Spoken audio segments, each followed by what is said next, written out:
Assalamualaikum warahmatullahi wabarakatuh. Bismillahirrahmanirrahim. Alhamdulillahi madad dawam syukur lillahi alal in'am li ni'matil iman wal islam wal iqtida bi sayyidil anam. Thumma salatu ma'a salama ala khairil ayyi wal anam. Rabbi shrah li sadri wa yassir li amri wahlul 'uqdatam min lisani yafqahu qawli, amma ba'du.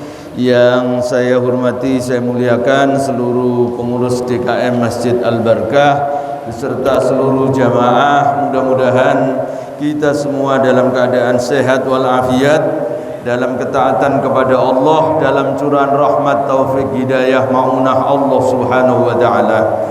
Puji dan syukur marilah kita haturkan kehadirat Allah.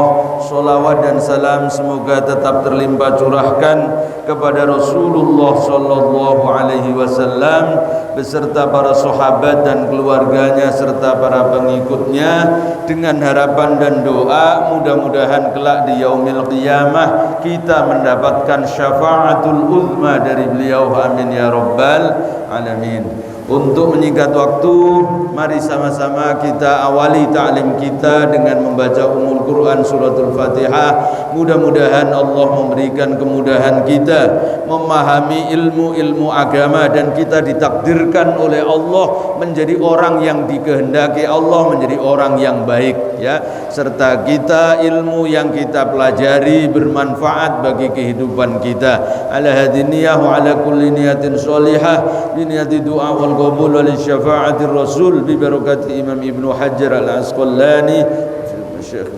Al-Fatihah.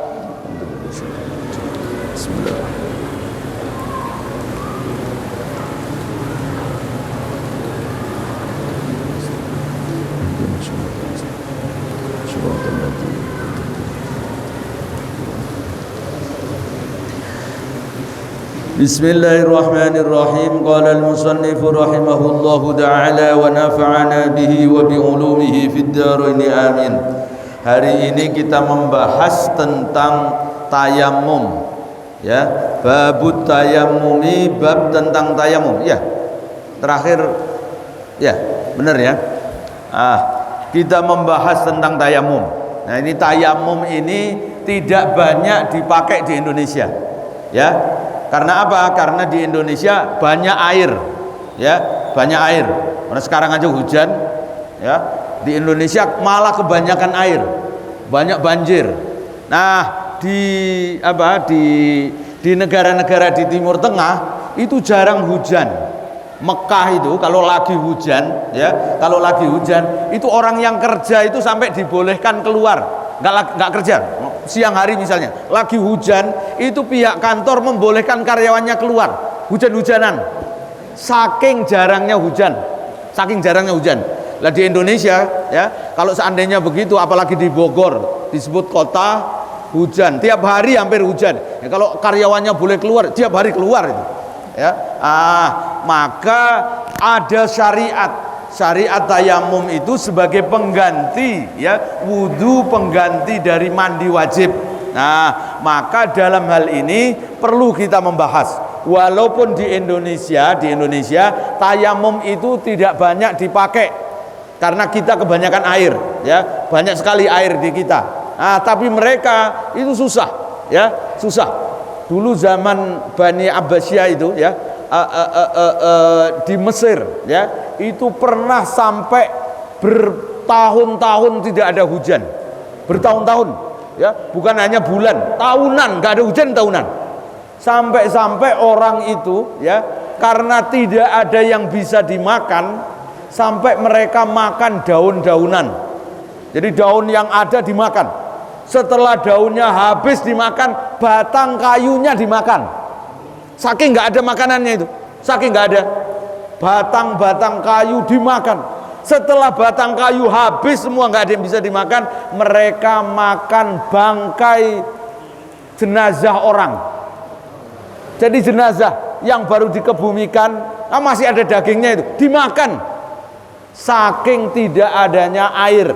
Kenapa? Nah, ini karena di sana kalau musim kemarau bisa kemarau panjang. Alhamdulillah kita hidup di negeri yang banyak melimpah airnya. ya. Mudah-mudahan ya hujan yang turun membawa rahmat, hujan yang membawa manfaat, ya, shayyiban nafi'an, ya, amin ya rabbal alamin. Nah, kita perlu membahas meskipun tidak lazim di Indonesia karena ini bagian dari ilmu syariah, maka kita perlu membahas tentang tayammum.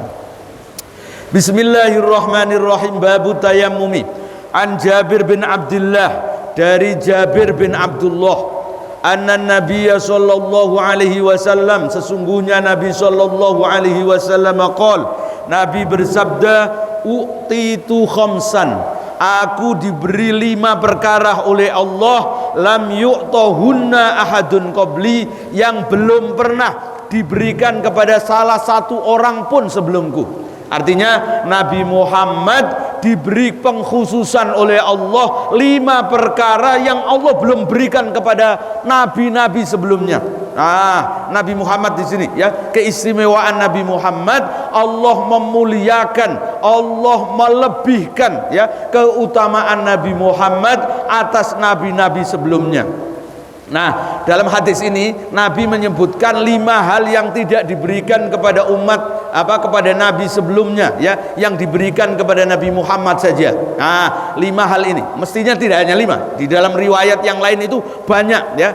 Bahkan Imam As-Suyuti itu menyebutkan keistimewaan Nabi Muhammad dibanding dengan nabi-nabi yang dulu itu sampai 200-an. Sampai 200, tidak hanya 5, ya. Nah, dalam hadis ini Nabi hanya menyebut 5 saja. Ini betapa Nabi itu nggak mau menyombongkan diri, ya. Walaupun diberi keistimewaan banyak sekali, Nabi nggak membanggakan diri, nggak nyombongin, ya. Aku diberi 200-an, enggak. Nabi hanya menyebut 5 saja. Nah, ini rendah hatinya Rasulullah Shallallahu Alaihi Wasallam. Apa itu? Nusirtu birru'bi masirata syahrin. Ya, yang pertama, aku ditolong oleh Allah birru'bi, dengan sifat gentar, sifat takut, ya, musuh-musuh Islam masirata syahrin, perjalanan kira-kira 1 bulan. Artinya apa? Orang-orang musuh-musuh Islam itu takut, gentar, tidak berani menghadapi Nabi, tidak berani menghadapi umatnya Nabi Muhammad, kira-kira perjalanan 1 bulan.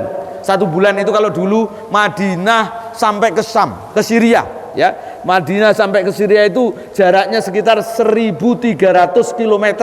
Nah, dulu kan orang berkendara itu hanya pakai himar, ya, pakai bigol, pakai keledai, sehingga jalannya nggak bisa cepat. Ya, perjalanan dari Syam ke Madinah butuh waktu 1 bulan lamanya. Kira-kira musuh Islam itu gentar, ya, itu perjalanan 1 bulan. Jadi mau menyerang Madinah dari Syam itu sudah ketakutan duluan. Saking wibawanya Nabi Muhammad SAW, musuh-musuh Islam takut, mau nyerang itu takut, ya, berpikir berulang kali. Nah, itu sebabnya maka Nabi Muhammad dalam peperangan, ya, selama perang tidak pernah peperangan dalam Islam itu Nabi Muhammad kalah, nggak pernah. Hatta perang Uhud sekalipun, ya, perang Uhud itu yang kita sering mendengar bahwa kalah dalam perang Uhud, sesungguhnya bukan kalah. Yang kalah itu cuma tengahnya doang. Nabi Muhammad perang Uhud itu tiga episode, 3 babak. Babak pertama Nabi Muhammad menang, musuh-musuh Islam dikalahkan, orang-orang kafir Mekah kalah, ya. Kemudian babak kedua umat Islam yang kalah, ya. Jadi sebelum selesai perang, ya, itu ternyata masih ada kelanjutannya. Mereka musuh Islam kalah, Khalid bin Walid yang waktu itu belum masuk Islam, kemudian menelikung dari belakang, dari bukit Uhud itu dari belakang, ya, di Jabal Raumah, ya. Kemudian mereka menyerang umat Islam yang ada di atas, ya. Sayyidina Hamzah gugur dalam perang Uhud itu, ya, diserang oleh musuh Islam dari belakang, ya, dari atas. Termasuk Sayyidina Hamzah gugur. Nah, ketika yang ketiga, saat Nabi Muhammad mundur ke kota Madinah, ya, maka diserang oleh orang-orang kafir. Mereka nggak cukup melukai Nabi, ingin sampai membunuh Nabi. Ya, ketika masuk Madinah dihalau orang-orang kafir Mekah ini oleh umat Islam. Maka perang Uhud itu sesungguhnya menang, 2 kali menang, yang kalah hanya sekali. Nah, sekali saja. Nah, itu hebatnya Nabi Muhammad SAW. Musuh-musuh Islam itu takut ya, perjalanan 1 bulan lamanya ya. Di dalam riwayat yang lain bahkan masih rotus syahro ini ya, perjalanan 2 bulan. Nah, itu dulu. Sekarang kira-kira musuh-musuh Islam takut nggak? Takut nggak kira-kira? Malah orang Islam yang takut. Iya. Itu buktinya di negara-negara Timur Tengah itu ya, semua negara-negara Islam itu porak-poranda oleh orang-orang musuh-musuh Islam ya, oleh Yahudi yang cuman segelintir orang ya, mereka nggak bisa itu. Palestina nggak bisa merdeka ya, masih belum diakui ya. Nah, itu betapa umat Islam zaman sekarang ini jauh banget dengan zaman Nabi Muhammad. Kalau zaman Nabi Muhammad ditakuti perjalanan 1 bulan lamanya. Nah, sekarang malah musuh orang Islam yang takut ya. Mudah-mudahan ini tidak berlangsung lama ya. Artinya kejayaan Islam harus kembali ya. Jangan sampai kemudian orang Islam takut. Nabi Muhammad memang sudah memprediksi nanti umat Islam itu akan dijadikan rebutan oleh musuh-musuh Islam. Sahabat nanya, "Ya Rasul, apakah jumlah kami saat itu sedikit?" Nabi menyatakan tidak, bahkan kalian lebih banyak dari mereka. Hanya saja kalian, sayang kata Nabi ya, kalian seperti buih di lautan, banyak tetapi diombang-ambingkan oleh ombak, nggak bisa bersatu ya. Maka orang Islam nggak bisa satu kan ya, macam-macam perbedaannya. Kata Nabi, dan yang lebih parah itu adalah ketika kewibawaan umat Islam itu hilang karena ada sifat wahan. Apa itu wahan? Nabi menyatakan ya, hubbud dunya wa karahiyatul maut, yaitu senang berlebihan kepada harta. Orang senang harta boleh, tapi nggak boleh berlebihan. Ini yang dikhawatirkan oleh Nabi ya, bahwa kewibawaan umat Islam kalah oleh musuh-musuh Islam kalau orang Islam itu cinta berlebihan kepada harta, dan yang kedua karahiyatul maut, takut mati. Nah, inilah yang menjadi penyebab umat Islam mundur. Umat Islam tidak lagi ditakuti oleh musuh-musuh Islam ya. Nah, ini yang pertama. Jadi Nabi diberi pertolongan oleh Allah ya, kegentaran musuh-musuh Islam kira-kira perjalanan 1 bulan. Waju'ilat li al-ardu masjidan, dan dijadikan untukku al-ardu bumi ya, masjidan sebagai tempat sujud, wa tahuron, dan sebagai alat untuk bersuci. Artinya kita umat Islam ini diberikan keistimewaan, bumi dimanapun kita pijak maka bumi itu boleh untuk dijadikan sebagai masjid. Artinya tempat sujud orang sholat di mana saja boleh ya, di mana saja boleh ya. Yang nggak boleh cuman 2 sholat itu, yang nggak boleh yang pertama di toilet itu nggak boleh, orang sholat di dalam toilet nggak boleh ya, di dalam toilet, meskipun toiletnya mahal sekali ya. Kayak ada artis itu yang toiletnya 2 miliar, toilet 2 miliar ya, itu meskipun 2 miliar tetap tidak boleh sholat di dalam toilet walaupun bersih. Yang kedua yang tidak boleh sholat di masbalah. Masbalah itu tempat buang sampah. Tempat buang sampah. Kenapa? Karena orang sholat itu memuliakan Allah ya, ta'ziman wa takriman wa tashrifan ilallah. Maka tidak boleh mentakzim, mengagungkan Allah tapi di tempat yang kotor. Maka itu nggak boleh. Nah, di sini ya, 2 itu yang tidak boleh. Kalau selainnya boleh, mau di mana saja boleh ya. Orang sholat itu, hatta di kuburan sekalipun, orang sholat di kuburan boleh. Yang nggak boleh itu kalau sholatnya di kuburan itu menghadap ke kuburan, nggak menghadap ke kiblat, itu yang nggak boleh. Tapi kalau sholat di kuburan boleh. Walaupun ada ulama yang menyatakan nggak boleh sholat di kuburan, masjid nggak boleh dijadikan tempat kuburan nggak boleh dijadikan masjid. Padahal yang dimaksud oleh Nabi nggak boleh kuburan dijadikan tempat sujud itu bukan sebagai tempat arah kiblat ya. Artinya apa? Kalau masjid kuburan itu yang dijadikan arah kiblat, itu yang nggak boleh. Tapi kalau selama tidak sebagai arah kiblat maka boleh-boleh saja ya. Apalagi kalau kuburan kemudian dipisah, misalnya nih di belakang masjid ini ada kuburan, boleh nggak? Ya boleh saja. ya. Kan kita tidak menyembah ke kuburan, kita ngadepnya ke kiblat. Apalagi fakta sejarah, ya, Nabi Muhammad dimakamkan di dalam masjid kan, Masjid Nabawi sekarang itu, ya. Orang sholat ngadep nggak ke makam Nabi? Ya pasti semua ngadep itu, ya. Yang di belakang di belakang makamnya Rasulullah, ya pasti sholatnya ngadep ke kuburan Nabi. Apa kemudian nggak boleh? Ya boleh-boleh saja, ya.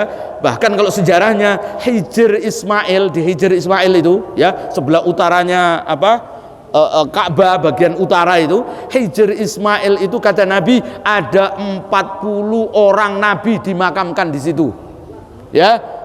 Padahal Nabi menganjurkan orang kalau masuk Hijr Ismail dianjurkan sholat 2 rakaat. Kata Nabi, siapa yang sholat di Hijr Ismail maka dia sama sholat di dalam Ka'bah. Karena sesungguhnya Ka'bah dahulu yang dibangun oleh Al-Khalil Nabi Ibrahim alaihissalam itu Hijr Ismail masuk dalam bagian Ka'bah. Hanya karena sebelum Nabi diangkat menjadi Rasul, saat orang kafir Mekah, ya, orang Quraisy membangun Ka'bah saat musim paceklik, tidak banyak uang, maka mereka tidak mampu membangun Hijr Ismail sampai tinggi, maka hanya dibangunnya hanya separuh badan saja. Karena apa? Karena nggak punya modal, nggak banyak uangnya. Karena mereka maunya bangun Ka'bah itu harus dari sesuatu yang suci, harus harta yang benar-benar bersih, yang benar-benar halal. Nggak mau kalau subhat, nggak mau, ya. Mereka banyak uang, tapi uang dari jual minuman keras, dari berjudi, mereka nggak mau itu. Mereka nggak mau ambil uangnya itu untuk bangun Ka'bah. Nah, ini juga pelajaran penting bagi kita. Kalau bangun masjid harus dari sesuatu yang benar-benar baik, benar-benar suci, benar-benar halal, ya. Maka saya termasuk yang tidak setuju kalau ada orang bangun masjid ngecrek di jalan itu, ya.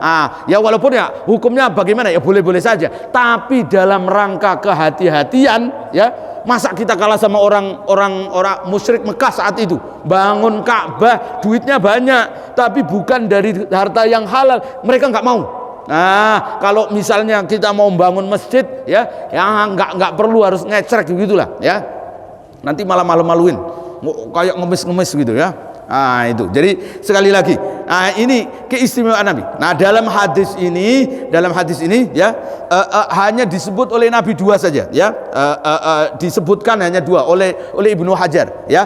Yang tadi Nabi diberi 5 itu, ya, hanya disebut oleh Ibnu Hajar hanya 2. Fa ayyuma rajulin, ya, maka siapa saja adrokathu as-sholah, yang menemukan sholat, artinya ketika masuk waktu sholat, ya, fal yusolli, maka hendaklah dia sholat. Maksudnya apa? Orang sholat itu dalam kondisi apapun tidak boleh ditinggalkan, dalam kondisi apapun. Artinya apa? Kalau tidak ada air maka masih ada cara lain, yaitu dengan cara tayamum, pakai tanah, pakai debu. Bagaimana kalau nggak ada tanah, nggak ada debu, gimana? Sholat nggak? Kalau nggak ada tanah, nggak ada debu. Contohnya nggak ada air, ya, nggak ada air, nggak ada tanah. Namanya faqidut tahuraini, orang yang tidak mendapatkan 2 alat suci. Nggak ada air, nggak ada tanah. Sholat nggak itu?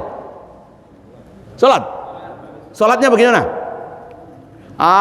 Dalam hal ini kalau ada orang tidak mendapatkan air, tidak mendapatkan debu, maka dia wajib tetap sholat. Namanya sholat lihurmatil waktu, sholat untuk menghormat waktu, ya.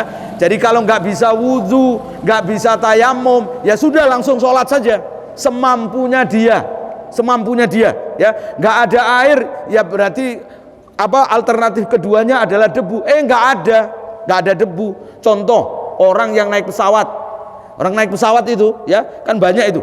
Kita ini kalau umroh kemudian dianjurkan oleh pimpinannya, ya, pimpinan rombongan untuk kemudian tayamum di pesawat. Ini tayamum di pesawat menurut Imam Syafi'i hukumnya tidak sah, ya, tidak sah. Tayamum itu fatayammamu sha'idan thayyibah, harus pakai debu yang suci. Kira-kira di pesawat ada debu? Ada enggak? Ya mana ada debu? Kalau ada debu ya orang bersin semua. Ya, pesawat nggak ada debu, maka tidak sah kalau menurut Imam Syafi'i. Ya, Imam Syafi'i berpendapat, juga Imam Ahmad bin Hambal. Ya, Imam Ahmad bin Hambal harus sha'idan thayyibah al ardu lahu hubar, harus ada debunya. Jangankan dinding pesawat, ya, dinding pesawat pasti nggak ada debu, ya. Ya, ini gara-gara ada orang gagal paham, ya. Jadi ada orang, ya, dalam kitab-kitab itu ada, kalau orang kemudian tayamum pakai dinding, ya, dinding rumah, maka boleh. Tapi itu rumah yang nggak pernah dibersihin. Kalau rumah nggak pernah dibersihin, kan dindingnya ada debunya tuh. Tayamum pakai itu maka boleh itu.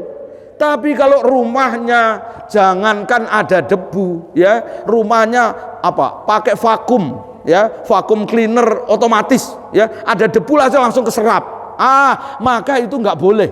Jadi nggak boleh. Maka dinding pesawat, ya, itu nggak boleh dijadikan objek untuk tayamum. Nah, bagaimana kalau kita umroh, kita haji, maka itu sholatnya lihurmatil waktu. Apalagi di pesawat, orang sholat tayamum itu kan syaratnya antara lain tidak ada air. Di pesawat ada air nggak? Ada nggak air? Banyak orang malah pramugarinya nawarin air minum.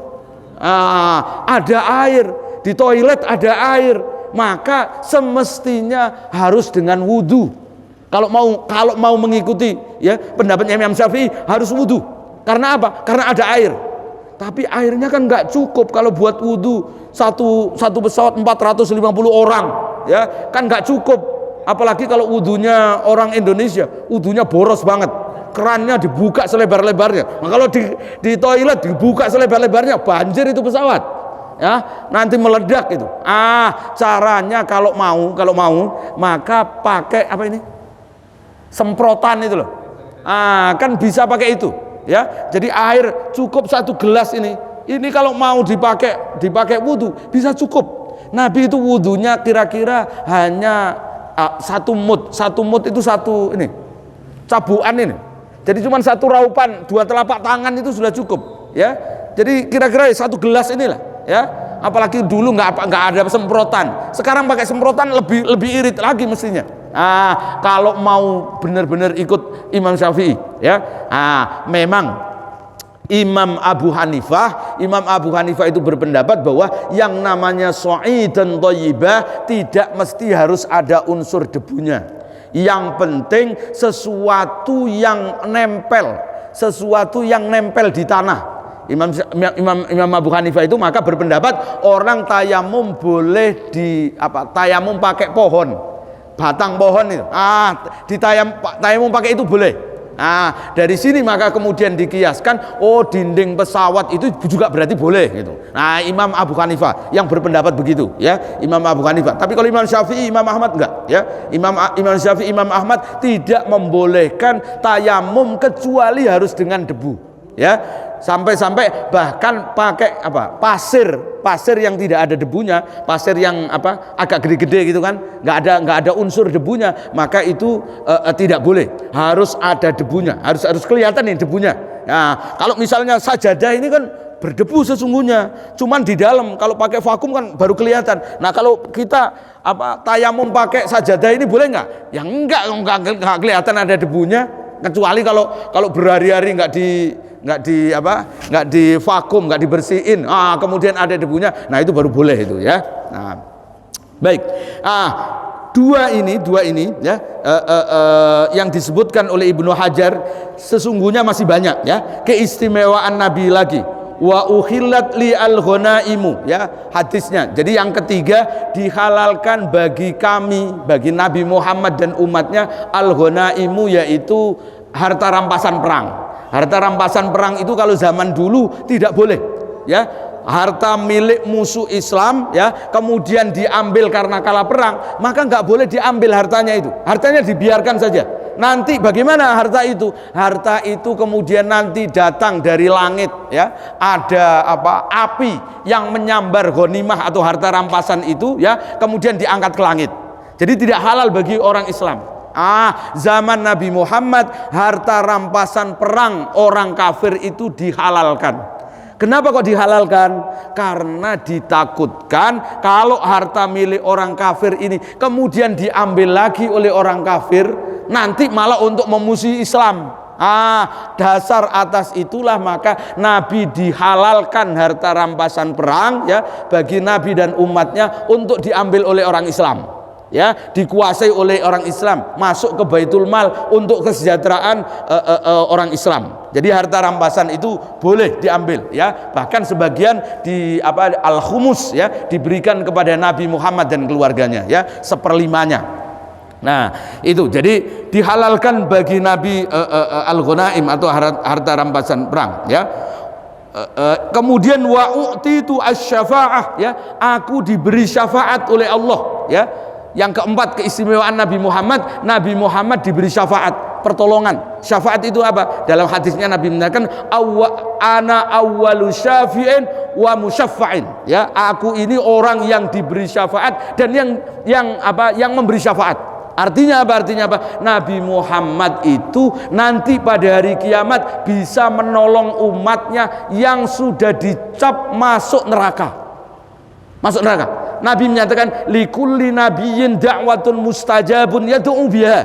Ya, masing-masing nabi itu punya satu doa yang doa itu pasti diijabah oleh Allah. Dan semua nabi sudah pakai doa itu. Ya, wa uridu an akhtabi'a du'ai fil akhirah li syafaati ummati. Aku ingin doa yang diberikan kepadaku yang pasti diijabah itu aku tangguhkan. Kata Nabi, aku tangguhkan, aku tangguhkan nanti di hari kiamat. Tujuannya apa? Syafaatan li ummati, untuk memberi syafaat kepada umatku. Inilah pentingnya kita umatnya Nabi Muhammad memperbanyak sholawat, ya, memperbanyak sholawat kepada Nabi. Tujuannya apa? Agar kita ditolong oleh Nabi Muhammad Sallallahu Alaihi Wasallam. Di dalam hadis itu disebutkan, ya, ada orang yang sudah dicap sebagai penghuni neraka jahanam. Diselamatkan oleh Nabi Muhammad Sallallahu Alaihi Wasallam masuk ke dalam surga, wa yusamma al jahannamiyin, ya, orang-orang yang dicap neraka jahanam masuk di neraka jahanam berkat pertolongan Rasulullah, ya, karena Nabi Muhammad punya doa yang tidak dipanjatkan ketika di dunia, ya, nanti di akhirat maka orang yang dicap masuk neraka jahanam berkat Nabi Muhammad, syafaatnya Nabi Muhammad, orang ini semua kemudian dimasukkan ke dalam surga. Ini keistimewaan Nabi Muhammad yang keempat. Nabi Muhammad memberikan syafaat, ya. Nah, yang terakhir, Nabi Muhammad itu yub'atsu ila ammatin nas, ya. Nabi Muhammad diutus untuk seluruh manusia. Kalau dulu nabi sebelum Nabi Muhammad diutus hanya untuk satu kaum, ya. Nabi Musa hanya di wilayah Palestina, di Mesir, ya. Kemudian Nabi Yakub, ya, di Kan'an, Nabi Ibrahim di Babilonia, ya, Iran, atau Nabi Syu'aib di Madian dan seterusnya. Hanya terbatas regional saja. Nah, Nabi Muhammad, ya, utusan Allah, ya, yang paling mulia, maka diberikan, ya, kepada kafatan linnas, yaitu semua manusia, ya, manusia seluruh dunia. Nabi Muhammad ajarannya itu. Baik, kita lanjutkan hadisnya.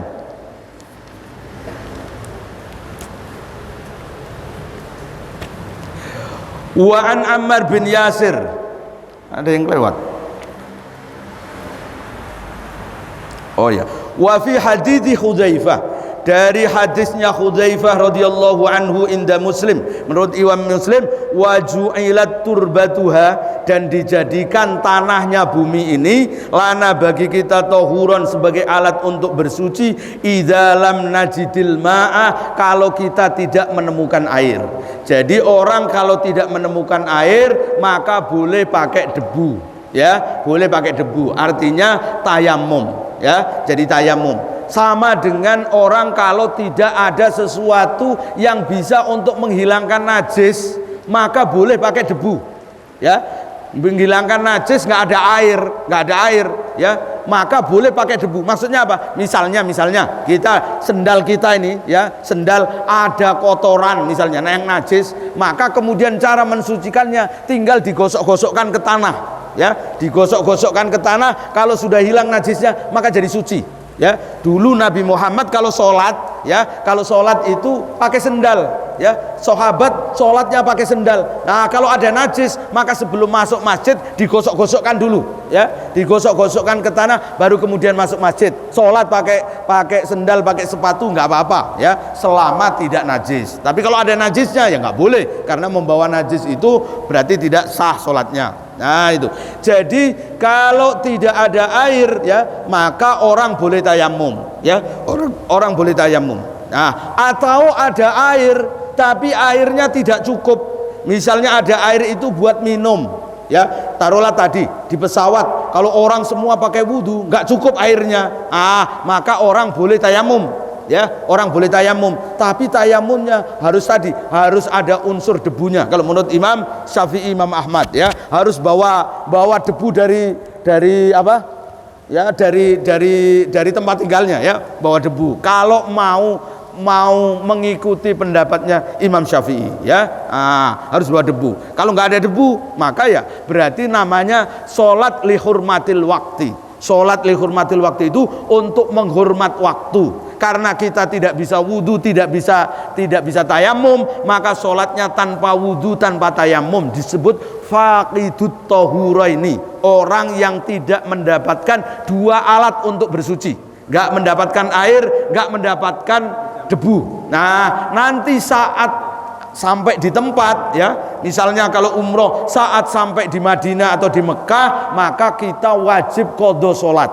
Kita wudhu, kemudian kita sholat kodok yang tadi kita sholat di pesawat tadi itu hukumnya hanya sebagai apa? Lihurmatil waktu, untuk menghormat waktu. Maksudnya apa? Jadi kita tidak dosa karena kita tidak sholat ya, karena tetapi itu belum menggugurkan kewajiban. Jadi masih tergantung. Kalau kita sudah kodok baru kemudian gugur kewajiban. Tapi kita tidak berdosa karenanya. Tapi kalau ngapain capek-capek sholat, ntar juga sholat lagi ya, daripada begitu nggak usah sholat. Nah kalau begitu berarti kita berdosa ya, kita dosa karena tidak sholat. Karena kondisi apapun orang itu tetap harus sholat ya, orang harus sholat, nggak boleh kemudian meninggalkan sholat ya, selama masih normal ya akalnya, maka tidak boleh tidak sholat.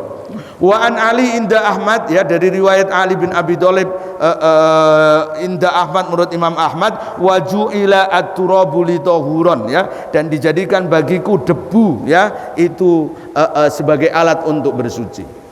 Artinya ini yang dijadikan dasar untuk tayamum. Jadi tayamum itu pakai debu ya. Wa an Ammar bin Yasir radhiyallahu anhu, dari Ammar bin Yasir radhiyallahu anhu qala ba'athani an-nabiy sallallahu alaihi wasallam fi hajatin, Nabi mengutusku dalam suatu kebutuhan, sebuah keperluan.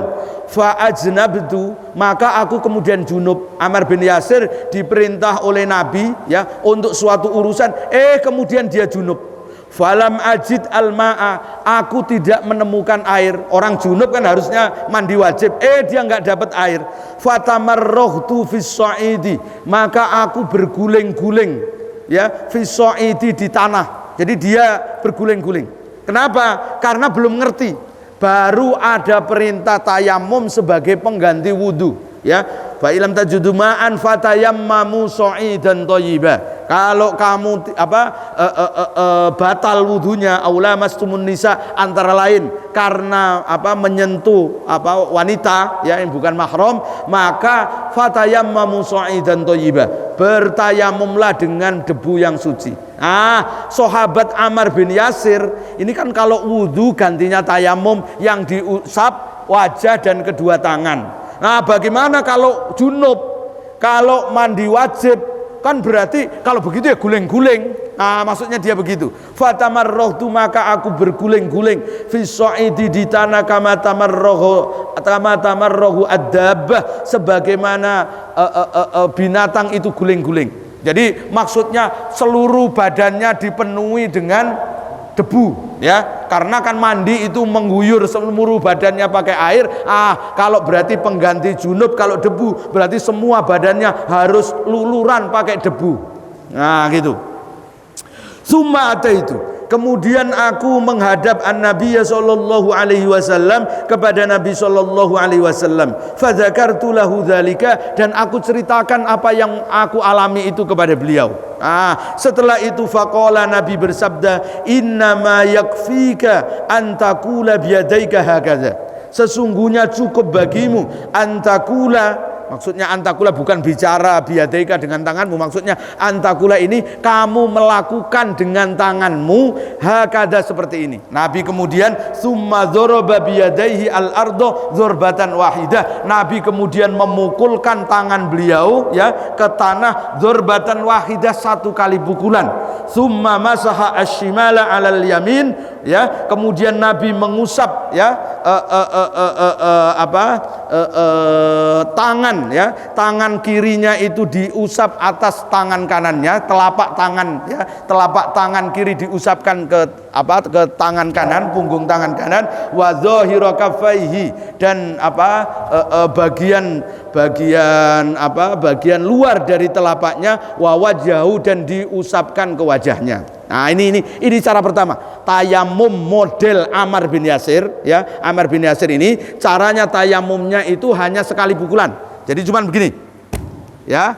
Kemudian tangan kiri mengusap punggung tangan kanan, ya. Ya, kemudian tangan kanan mengusap punggung tangan kiri juga dengan telapaknya. Jadi cuman sampai pergelangan doang, nggak sampai siku, ya. Jadi cuman sampai pergelangan. Jadi diusap, ya, baik punggung maupun telapak tangannya diusap, kemudian mengusap wajah.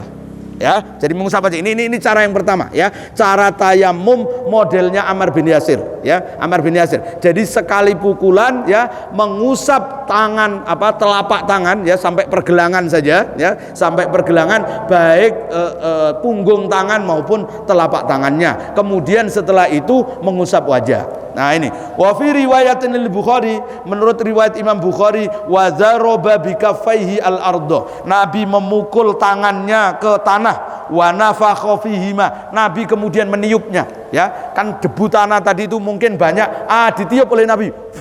Gitu. Tujuannya apa? Biar nggak terlalu banyak, ya, biar nggak belepotan, gitulah gampangnya, ya. Yang penting ada tanahnya. Jadi Nabi meniupnya, ya. Summa wa nafakha fihima summa masaha bihima, kemudian Nabi mengusap dengan kedua tangannya itu wajahahu, ke wajahnya, wa kaffaihi, dan dua telapaknya.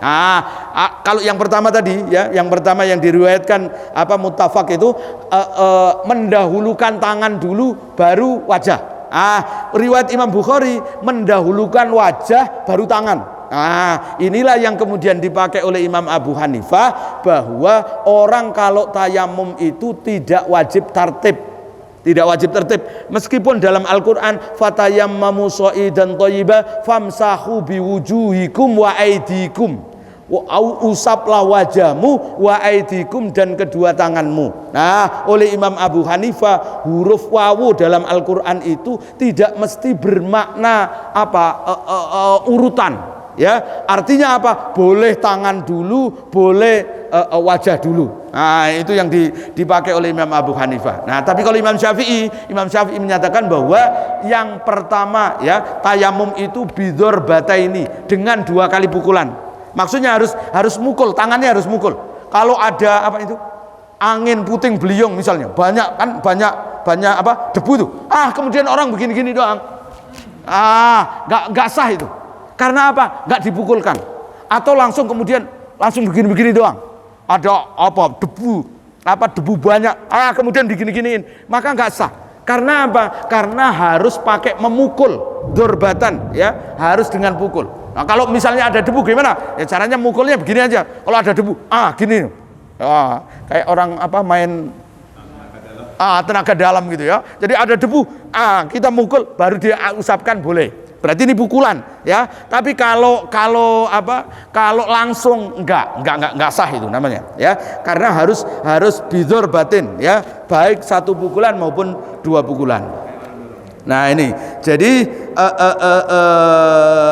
tartib ya, tartib itu kalau menurut Imam Syafi'i hukumnya wajib. Orang kalau tayamum harus wajah dulu, baru kedua tangan. Tapi kalau Imam Abu Hanifah, Imam Malik enggak ya. Imam Malik dan Imam Abu Hanifah itu boleh tangan dulu, baru wajah ya. Boleh kedua telapak dulu, baru wajah. Baik, kita lanjutkan. Wa an Ibnu Umar radhiyallahu anhuma, dari Ibnu Umar radhiyallahu anhuma qala Rasulullah sallallahu alaihi wasallam at-tayammumu dzurbatani. Nah ini ya yang diambil oleh Imam Syafi'i, at-tayammumu, bahwa tayamum itu dzurbatani, dua kali pukulan ya. Dzurbatun lil wajhi, satu pukulan untuk wajah, wa dzurbatun lil yadaini ilal mirfaqaini ya, yang satu pukulan lagi untuk kedua tangan sampai siku. Kalau tadi hadisnya cuma sampai pegelangan ya. Hadis yang dipakai oleh Imam Syafi'i ini ya, hadisnya jadi tayamum dua kali pukulan. Jadi mukul begini ya untuk wajah ya, kemudian mukul lagi ya untuk kedua tangan. Caranya begini ya, boleh dari punggung tangan, boleh dari bagian dalamnya ya, boleh begini atau boleh begini ya. Jadi caranya begini ya, sampai kemudian baru bertemu ya. Ini wajah yang kedua ya. Oh ya, tadi hadis Ammar bin Yasir. Hadis Ammar bin Yasir bahwa orang kalau junub ya, kalau junub maka dia boleh tayamum ketika tidak ada air. Bagaimana kalau junub kemudian sakit? Ini hadisnya hadis Abdullah bin Umar Al-As. Suatu saat ketika perang Dhatus Salasil ya, Abdullah bin Umar bin Al-As ini meriang ya, sakit, panas dingin ya, panas dingin badannya ya, demam lah gampangnya, demam. Ketika kemudian dia tidur, dia mimpi basah, maka harus mandi kan, tapi airnya dingin sekali, cuaca Madinah sangat dingin ya, maka kemudian dia ini ya tidak mandi, tetapi hanya tayamum saja. Kemudian sholat bersama para sahabat ya, dengan sahabatnya sholat.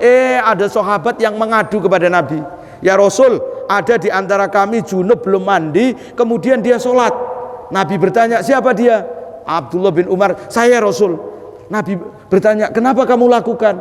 Nah, maka sahabat Abdullah bin Umar Al-Asin menyatakan, aku ingat firman Allah, wala taqtulu anfusakum innallaha kana bikum rahima. Jangan kamu membunuh dirimu sendiri, sesungguhnya Allah itu zat yang maha belas kasih dan maha pengampun. Nabi Muhammad mendengar jawaban Abdullah bin Umar Al-As, Nabi hanya senyum saja. Artinya apa? Berarti boleh. Kalau ada orang kemudian sakit, mohon maaf, junub ya, mau pakai air kedinginan, kalau nanti dingin malah membahayakan orang itu, malah sakitnya malah bertambah, maka boleh tayamum. Boleh tayamum.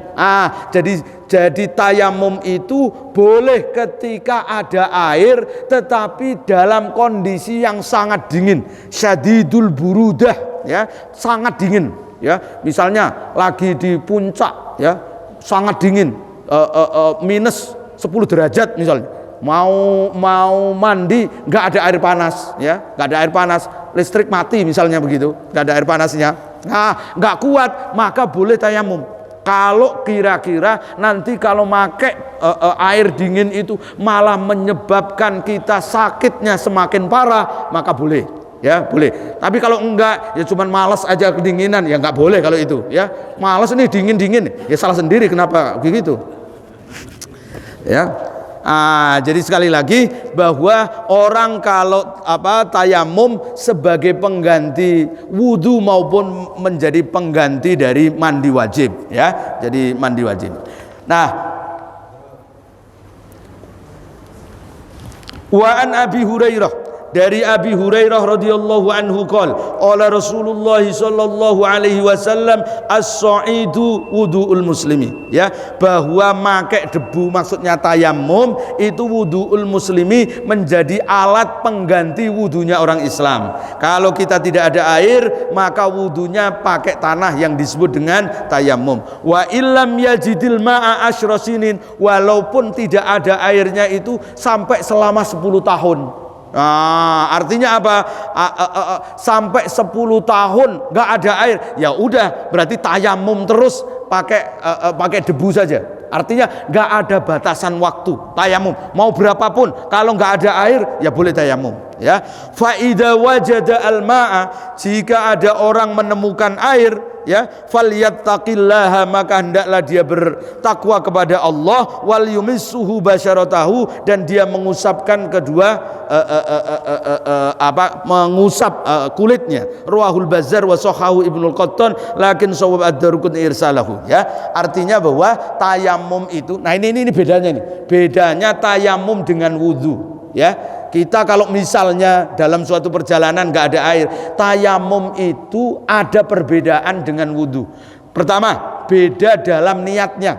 Kalau kita niat tayamum, kalau niat wudu kan nawaitul wudu'a li raf'il hadatsil asghari fardhan lillahi ta'ala. Saya niat wudu untuk menghilangkan hadas kecil karena Allah.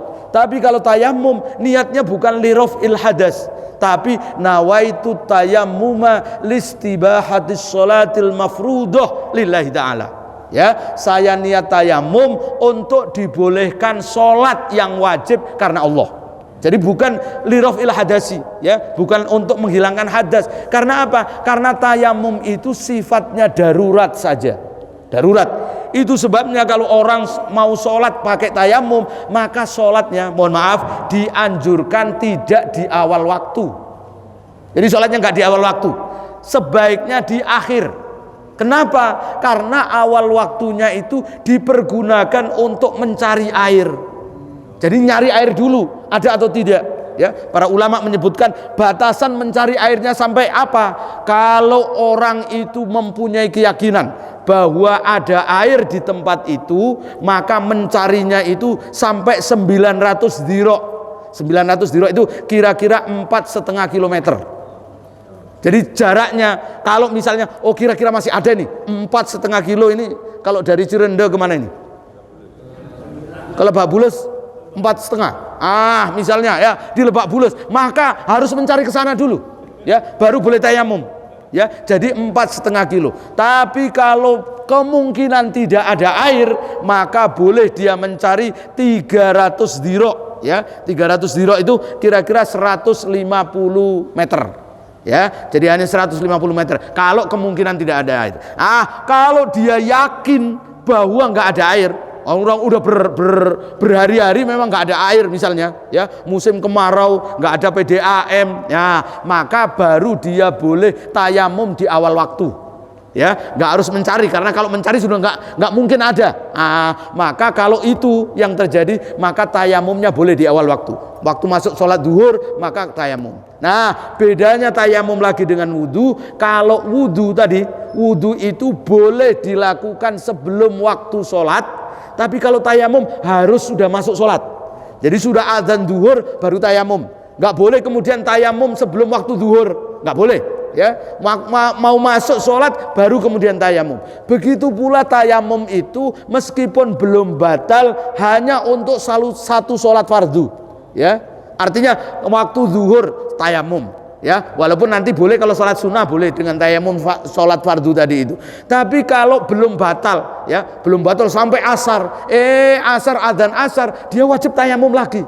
Nggak boleh kemudian ya udah saya belum batal, ya udah saya langsung sholat. Enggak. Setiap tayamum satu itu hanya untuk sholat fardu satu. Ya, jadi setiap sholat harus tayamum, setiap sholat harus tayamum. Kenapa? Karena kondisinya darurat tadi. Ya, tayamum itu hanya darurat listibahatis sholah. Maka orang kalau tayamum, setelah tayamum, kemudian hujan, belum tayamum nih, ya, baru mau kok belum tayamum, sudah tayamum belum sholat, ya, sudah tayamum, kemudian hujan, maka tayamumnya batal. Ya, atau ada PDAM datang bawa air, ya, misalnya begitu, maka dia batal tayamumnya, nggak sah tayamumnya, dia harus pakai wudu. Bagaimana kalau sudah sholat? Kalau sudah sholat maka orang itu boleh, ya, tayamum, meneruskan sholatnya, ya, artinya sholatnya sudah sah, atau dia boleh mengulang. Nah, nanti Nabi ada kasus itu ya. Ada 2 orang sahabat ketika waktunya sholat ya, ketika waktu sholat dia kemudian tayamum. Setelah selesai sholat ada air, dia menemukan air. Maka orang yang selesai sholat ini kemudian wudhu, ngulang lagi sholatnya. Jadi sholat lagi. Yang satu karena sudah tayamum ya, sudah selesai sholat, dia nggak ngulang ya, nggak wudhu, artinya sudah tayamum. Kata Nabi, yang nggak mengulang sholat, kamu sudah benar. Tapi yang mengulang sholat, Nabi menyatakan kamu dapat 2 pahala. Ya, artinya apa? Pahala sholat pakai tayamum tadi dan pahala sholat lagi yang dia ulang karena menggunakan air. Jadi yang mengulang sholatnya mendapatkan 2 pahala, tapi yang nggak mengulang sholatnya sudah sah. Itu kasus ketika sudah selesai sholat ya. Jadi boleh mengulang sholat ya bagi orang yang sudah selesai sholat dengan tayamum ketika mendapatkan air ya. Cukup atau kita lanjutkan? Ada yang mau nanya? Enggak? Pertanyaannya ditunda dulu ya. Jadi kita insya Allah pada pertemuan berikutnya sampai selesai bab, baru nanti bagi yang mau bertanya tentang bab tayamum dipersilahkan. Barangkali sampai di sini dulu, kita tutup taklim kita dengan membaca doa kafaratul majlis. Mudah-mudahan apa yang kita kaji membawa manfaat bagi kita. Subhanakallahumma bihamdik asyhadu an la ilaha illa anta astaghfiruka wa atubu ilaik wal afu minkum. Wassalamualaikum warahmatullahi wabarakatuh.